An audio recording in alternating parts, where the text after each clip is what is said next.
Hi everyone, this is Rooster Woodworking, and this week we are building a children Montessori bookshelf. A few months ago, a friend of mine mentioned that she would really like to have one of those Montessori style bookshelves. She also mentioned that these were fairly expensive on the internet. Now, if you know a woodworker or are a woodworker, you know that this is the best way to trigger someone to make you free furniture. So the first part of the project was breaking down my plywood into all the pieces I will need. I will need a total of 9 pieces of different width and length. Now, if you think you're interested in making that project and would like a list of all the parts you need, I have build plans available in the description. These provide all the information about the materials, tools, and anything else you may need for the project. I also walk you through the process in detail, so if you're interested, check the link in the bio. After cutting all my pieces, it was time to add a ledge to all the shelves so that the books wouldn't fall through. Because I am using pre-finished plywood here, I had to use CA glue to glue those parts together, but you could also use wood glue on normal plywood. Here, I use a couple spring clamps to align those pieces as well as possible while the glue dries, but it doesn't need to be perfect at all. What I like to do to clean up these edges if they don't match is running them through the table saw, but you could also do that with a sander.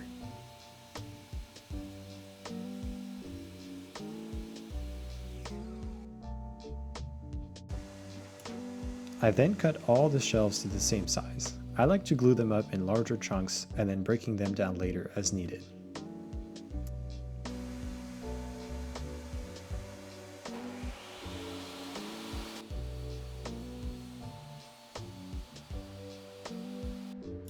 To attach the shelves to the sides, I will use countersunk screws here.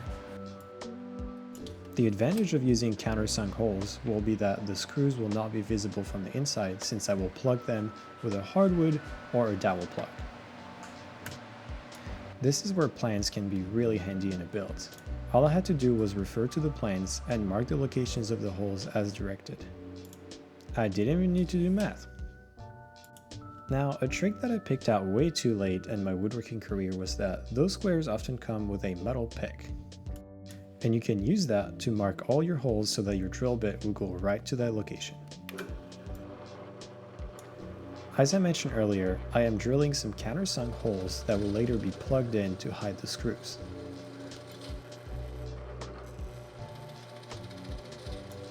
I am using a drill press here to get repeated depth cuts, but you can do the same thing with a handheld drill.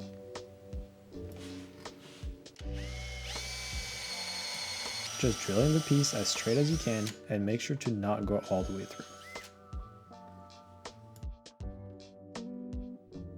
I repeated the same marking and drilling process to the inside of the shelf sides that will welcome the dowels later on. I also made sure to pre-drill all the screw holes.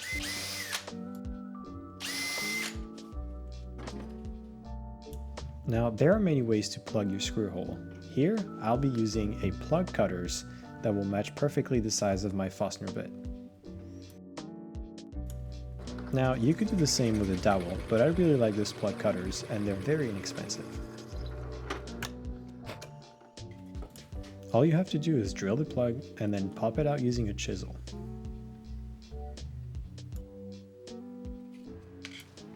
Now, because this shelf is for children, I wanted to add a rounded profile to the front edges of the shelf. You can use a template or any circular object like a paint can to mark this area. I then used a combination of my jigsaw and my disc sander to round off that edge. All you have to do is get as close as you can to the line with your jigsaw, and then finish off that rounded profile with the sander. You can also use a belt sander or even an orbital sander for this.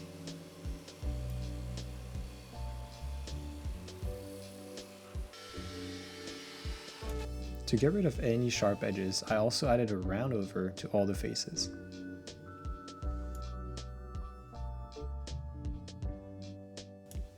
I also really like the aesthetic of rounded over plywood edges. I just think it looks nice.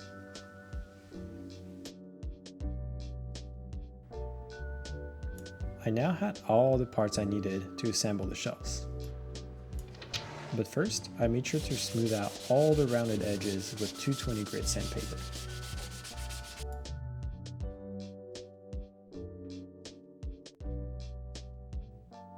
It was then time for assembly. I started with one side of the shelf, making sure that all the pieces were square, and then pre-drilling the holes onto the side of the shelves. You really want to make sure that you pre-drill all the holes here because it makes driving the screws easier and your chances of blowing through the plywood way less likely.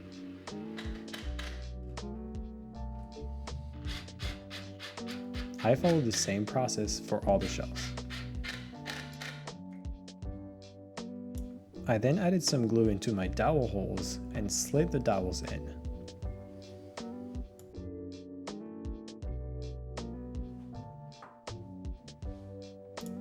And it was rinse and repeat for the other side, starting with the dowels and then screwing the shelves in.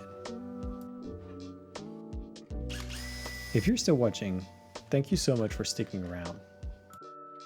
And if you think I've earned it, make sure to subscribe to the channel for more videos in the future.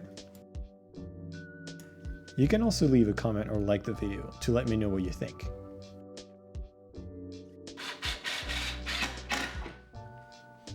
Then it was time to plug in all the screw holes. I simply added a little bit of glue to the hole and then hammered in my plug. You could do the same thing with pieces of dowel here.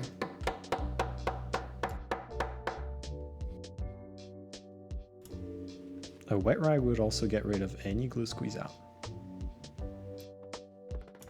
I repeated the same process for all 16 holes.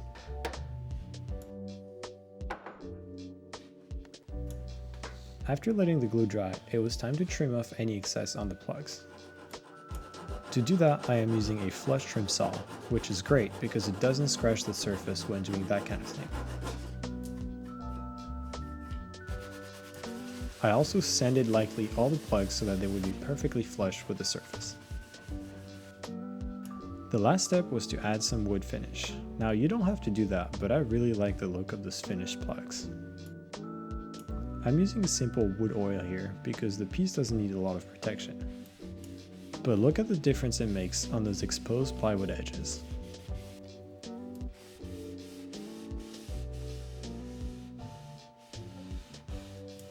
And there you have it, a Montessori style bookshelf.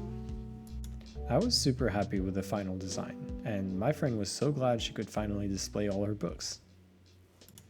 I mean, look how cute that is. If you'd like more videos like that in the future, make sure to subscribe to my channel. And if you end up making your version of the shelves, please let me know. I'd really like to see what you come up with. See you in the next one.